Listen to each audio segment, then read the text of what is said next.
સૌરાષ્ટ્રમાં એક ખેડૂત આંદોલન ચાલે છે. વીજ કંપનીઓ દ્વારા વીજ લાઈન પસાર કરવા માટે ખેતરોમાં થાંભલાઓ ટાવર નાખવામાં આવે એના વળતરના મુદ્દે ખેડૂતોનું આંદોલન ચાલે છે. આ આંદોલનમાં ઓછું વળતર અપાય છે એવી ગુજરાતના ખેડૂતોની ફરિયાદ છે અને એમાં દમ છે. આ મુદ્દે આટલા સમયથી આંદોલન ચાલે છે છતાં સરકારના પેટનું પાણી હલ્યું નથી. એકવાર એ લોકોને ચર્ચા માટે બોલાવ્યા પણ એની નીતિ બદલવાની સરકારની તૈયારી છે કે કેમ એ હજી ખબર પડી નથી. ધારાસભ્યથી માંડી બીજા કેટલાક લોકોએ ખેડૂતોને ભરોસો આપવાની કોશિશ કરી છે પણ એનો કોઈ લોજિકલ એન્ડ સુધી વાત આવી નથી. મહત્વની વાત એ છે કે બીજા રાજ્યોમાં આ મુદ્દે શું સ્થિતિ છે અને વિદેશોમાં શું સ્થિતિ છે આ બાબતે કોઈ વિચાર થયો નથી. સરકારમાં પણ વિચાર કરવાની કોઈ દાનત હોય એવું હજી સુધી દેખાયું નથી. આ બધા વિષયે વાત કરવી છે. છેક સુધી સાંભળજો, લાઈક કરજો, સબસ્ક્રાઈબ કરજો, ફોલો પણ કરજો. જેતપુરમાં, મોરબીમાં, સુરેન્દ્રનગર જિલ્લામાં ઘણી જગ્યાએ આ વિશે આંદોલન ચાલે છે. કિસાન અધિકાર યાત્રા, પદયાત્રા બધું થયું છે.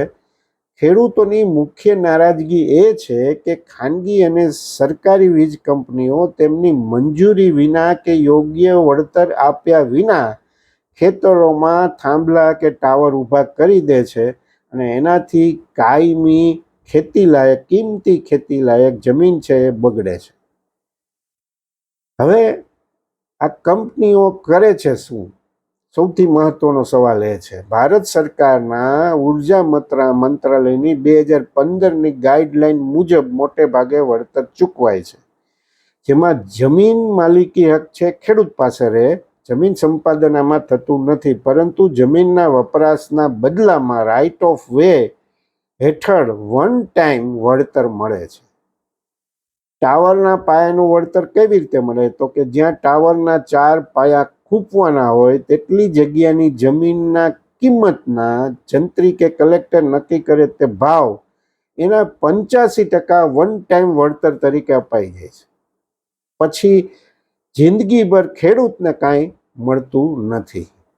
વાયર પસાર થવાના હોય, ટાવરની વચ્ચેથી જે હાઈ ટેન્શન વાયર હવામાંથી પસાર થાય તેની નીચે જમીન જે આવે એના કારણે પાક નુકસાની અને જમીનના મૂલ્યમાં ઘટાડો થાય. એ પેટે જમીનની કિંમતના મહત્તમ 15% પણ વન ટાઈમ વળતર આપવાની જોગવાઈ છે. હવે કામ ચાલુ હોય ત્યારે જે પાક બગડે તેનો અલગથી મહેસૂલ વિભાગ દ્વારા મૂલ્યાંકન કરીને વળતર અપાય છે. આ થઈ સરકારની નીતિ.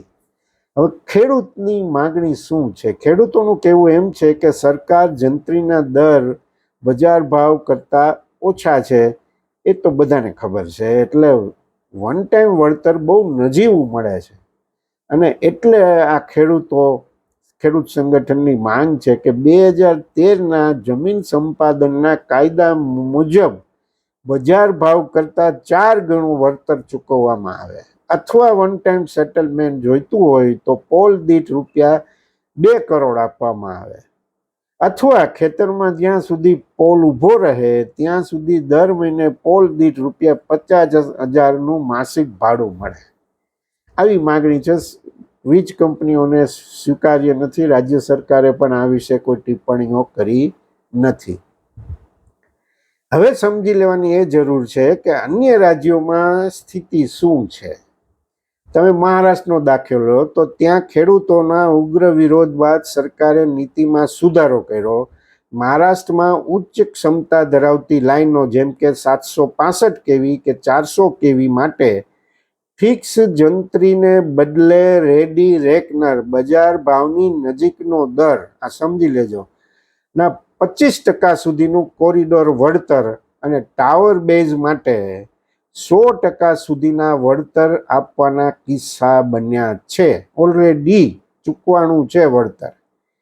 કેરળની વાત કરો તો કેરળમાં જમીનની અછત હોવાથી ત્યાં વળતરના નિયમો વધુ કડક છે. ત્યાં ટાવર નીચે આવતી જમીનની નુકસાની પેટે જમીનની બજાર કિંમતના નિયત ટકાવારી ઉપરાંત પાક નુકસાનીનું ખૂબ ઊંચું વળતર રોકડેથી ચૂકવવામાં આવે છે. પંજાબ અને હરિયાણાની વાત કરીએ તો આ રાજ્યમાં ખેડૂત સંગઠનો મજબૂત હોવાથી તેઓ કેન્દ્રની 85% અને 15% વાળી નીતિનો વિરોધ કરીને સ્થાનિક માર્કેટ રેટ કલેક્ટર નક્કી કરે મુજબ રોકડેથી મોટું વળતર વસૂલ કરે છે. ઘણી જગ્યાએ લાઈન નાખતા પહેલા સ્થાનિક પંચાયત અને ખેડૂતોની લેખિત મંજૂરી ફરજિયાત લેવી પડે છે, જે ગુજરાતમાં નથી. મધ્યપ્રદેશ અને ઉત્તર પ્રદેશની વાત કરીએ તો આ રાજ્યોમાં સામાન્ય રીતે કેન્દ્ર સરકારની 85% ટાવર બેઝ અને 15% કોરિડોર નીતિ જ લાગુ છે. જોકે ઉત્તર પ્રદેશમાં એક્સપ્રેસ વે કે મોટા પ્રોજેક્ટ્સની આસપાસના જમીનના ભાવ વધુ હોવાથી ખેડૂતો દ્વારા વારંવાર વળતર વધારવા આંદોલન ત્યાં પણ થાય છે, ગુજરાતની જેમ. મુખ્ય તફાવત શું છે? ભારતના કોઈ પણ રાજ્યમાં વીજ કંપનીઓ દ્વારા ખેડૂતોને માસિક કે વાર્ષિક ભાડું આપવાની કોઈ કાયદાકીય જોગવાઈ જ નથી. તમામ રાજ્યોમાં માત્ર એક જ વાર વન ટાઈમ નુકસાનીનું વળતર આપીને કાયમી ધોરણે લાઈન પસાર કરવાનો કાયદો, જેને ટેલિગ્રાફ એક્ટ 1885 અને ઇલેક્ટ્રિસિટી એક્ટ 2003 એમ કહેવામાં આવે છે. એટલે આ વન ટાઈમ પ્રથાની જગ્યાએ માસિક ભાડા અથવા તો બજાર ભાવ કરતાં 4 ગણું વળતર માટે માંગણી છે. હવે સમજી લેજો સાહેબ, વિદેશમાં શું ચાલે છે. તમે ત્યાં કોઈ હાઈ વોલ્ટેજ લાઈન પસાર કરવાના નિયમો જે ભારતમાં છે એનાથી સાવ અલગ, વધુ વ્યવસાયિક અને જમીન માલિકોના હકનું રક્ષણ થાય છે. ત્યાં બળજબરીને બદલે લાંબા ગાળાના ભાડા પટ્ટા અથવા બજાર કિંમત પર નફો આપવાની કાયદાકીય પરંપરા છે. હવે તમે દેશવાર વાત કરીએ કે અમેરિકા અને કેનેડાની વાત કરીએ તો ત્યાં જમીનના માલિકી હકો અત્યંત બહુ મજબૂત છે. ત્યાં કોઈ પણ સરકાર કે ખાનગી વીજ કંપની ખેડૂતની લેખિત મંજૂરી વિના ખેતરમાં પગ પણ મૂકી શકતી નથી. આ સાંભળજો સાહેબ, વીજ કંપની ખેડૂત સાથે કાયદાકીય કરાર કરે છે. આ કરાર હેઠળ ખેડૂતને માત્ર વન ટાઈમ વળતર જ નથી મળતું, પરંતુ જ્યાં સુધી ટાવર ખેતરમાં રહે ત્યાં સુધી દર મહિને કે દર વર્ષે નિયમિત ભાડું પણ ચૂકવવામાં આવે છે. કેટલીક મોટી ગ્રીડ લાઈનોના કિસ્સામાં એ લાઈનમાંથી જે વીજળી પસાર થાય છે તેનું ટ્રાન્સમિશન ટોલ્સ એટલે કે વહન શુલ્કનો અમુક નાનો હિસ્સો પણ જમીન માલિકને રોયલ્ટી સ્વરૂપે આપવામાં આવે છે. જો ખેડૂત ના પાડે તો કંપનીએ લાઈનનો રૂટ બદલવો પડે છે સાહેબ. અહીંયા એવું નથી બનતું ગુજરાતમાં કે ભારતમાં. અથવા જમીનના બજાર ભાવ કરતાં ઘણી ઊંચી કિંમતે એ ખરીદવું પડે છે.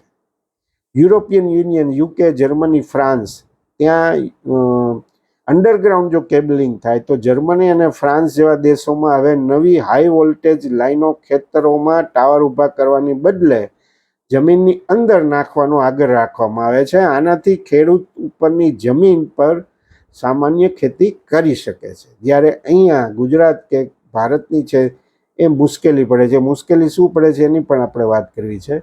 જો જમીનની ઉપર ટાવર નાખવો જ પડે તો જમીનના કિંમતમાં થતા ઘટાડાની ગણતરી ખૂબ જ પારદર્શક રીતે થાય છે.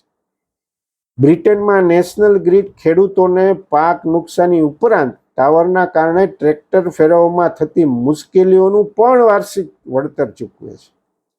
ઓસ્ટ્રેલિયા અને ન્યૂઝીલેન્ડ, એમાં વીજ કંપની અને ખેડૂત વચ્ચે વળતર મુદ્દે સહમતિ ન બને તો મામલો કોર્ટમાં જવાને બદલે સ્વતંત્ર એનર્જી ઓમ્બુડ્સમેન પાસે જાય છે.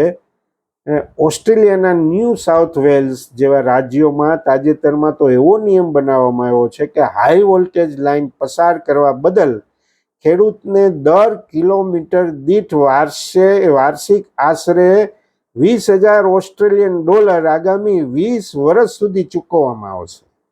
આનાથી ખેડૂતોને કાયમી આવકનો સ્ત્રોત મળી રહે છે. એટલે ભારત અને વિદેશ વચ્ચે આટલી બધી તફાવત છે. આ કારણે મુશ્કેલીઓ છે અને ગુજરાતમાં જે ખેતરોમાં હાઈ વોલ્ટેજ વીજ લાઇન પોલ ઊભા કરે, પોલ દીઠ કે ટાવર દીઠ કોઈ ફિક્સ રકમ નથી નક્કી, એના બદલે વળતરની ગણતરી જે તે ખેતરની જમીનની સરકારી કિંમત અને ટાવર કેટલી જગ્યા રોકે છે તેના આધારે ગણિત માંડીને કરવામાં આવે છે. સામાન્ય રીતે એક મોટા વીજ ટાવર 400 કેવી કે 765 કેવી ની નીચે મુજબની ગણતરીથી તમને સમજાવું. વન ટાઈમ વળતર અપાય છે. ટાવરના 4 પાયા ખેતરની જેટલી ચોરસ મીટર જમીન રોકે છે, માની લો કે 100 ચોરસ મીટર જગ્યા રોકી, તે જગ્યાની જંત્રી કિંમત નક્કી થાય અને એના 85% રકમ વન ટાઈમ વળતર મળે. પછી ખેડૂતને કાંઈ મળે નહીં. હવામાંથી જો પસાર થતો હોય તો 15%, જે આપણે વાત થઈ. હવે ટાવર ઊભો કરતી વખતે, લાઈન ખેંચતી વખતે ખેતરોમાં ઊભો પાક બગડે અથવા આંબા, ચીકુ જેવા ફળાવ ઝાડ કાપવા પડે તો ખેતીવાડી કે મહેસૂલ વિભાગ તેનો સર્વે કરે. બજાર ભાવ મુજબ એને 100% વળતર અલગથી મળે. અત્યારે શું મળે છે એની વાત કરી લઈએ. નાના પોલ કે સામાન્ય લાઈન હોય તો વળતર ₹15,000 થી 40,000 સુધી માંડ મળે છે વન ટાઈમ. આ સમજો. જો ખૂબ મોટો વીજ ટાવર હોય, ખેતરોમાં જગ્યા વધારે લેવી પડે તો જંત્રીના આધારે ₹50,000 થી 1.5-2 લાખ સુધી નો વળતર મળે છે વન ટાઈમ. હવે સરકાર જે જંત્રીના ભાવ ગણે છે એ આપણે જે વાત થઈ કે બજાર ભાવથી ઓછા હોય છે, એટલે એને ઓછું મળે છે અને એટલે જ ખેડૂતો માગણી કરે છે. અને બીજું કે આ પોલ નખાઈ ગયા પછી ખેડૂતોને ટ્રેક્ટર દ્વારા ખેતી કરવામાં પણ મુશ્કેલી પડે છે, ટુકડા થઈ જાય છે. એ નુકસાન તો થાય જ છે. અને બીજું, જ્યારે તમારે આ જમીન વેચવી હોય તો એ જમીન વેચાતી નથી, કારણ કે ટાવર, થાંભલા કે બધું ઊભું હોય તો એવી જમીન લેવા કોણ તૈયાર થાય? આ બધી મુશ્કેલી છે અને આ મુશ્કેલી સાચી છે. ખેડૂતો આંદોલન કરી રહ્યા છે તો કેમ સરકાર નવી પોલિસી બનાવવા માટેની એમની તૈયારી નથી? આટલો સમય થયો છતાં એમાં કેમ કોઈ પહેલ થતી નથી? આ મહત્વની વાત છે. ધારાસભ્યના ભાઈ પણ એમાં આંદોલન સાથે જોડાયેલા છે, બીજા લોકો પણ જોડાયેલા છે. એટલે આ બહુ જરૂરી છે કે ખેડૂતોને આ નુકસાન થઈ રહ્યું છે અને ખેડૂતની મંજૂરી વગર કઈ રીતે વીજ કંપની એના ખેતરમાં ઘૂસી શકે? આ તો બહુ આશ્ચર્યની વાત છે. અને વિવાદ થાય તો ખેડૂતને ક્યાંય જવા માટેનો મોકો નથી, ન કોર્ટ, ન કોઈ એજન્સી, ન કોઈ લવાદ, કાંઈ નથી. એકવાર તમને પૈસા મળ્યા એટલે મળ્યા, વાત ખતમ. ખેડૂતોની વાત સાચી છે. ગુજરાત સરકારે બહુ ગંભીરતાથી આ પ્રશ્નને લેવો જોઈએ અને શક્ય હોય એટલો નીતિમાં ફેરફાર કરવાની જરૂર છે. તમને લાગે છે કે સરકાર ફેરફાર કરશે? તમારો અભિપ્રાય પણ જરૂર જણાવજો. આભાર.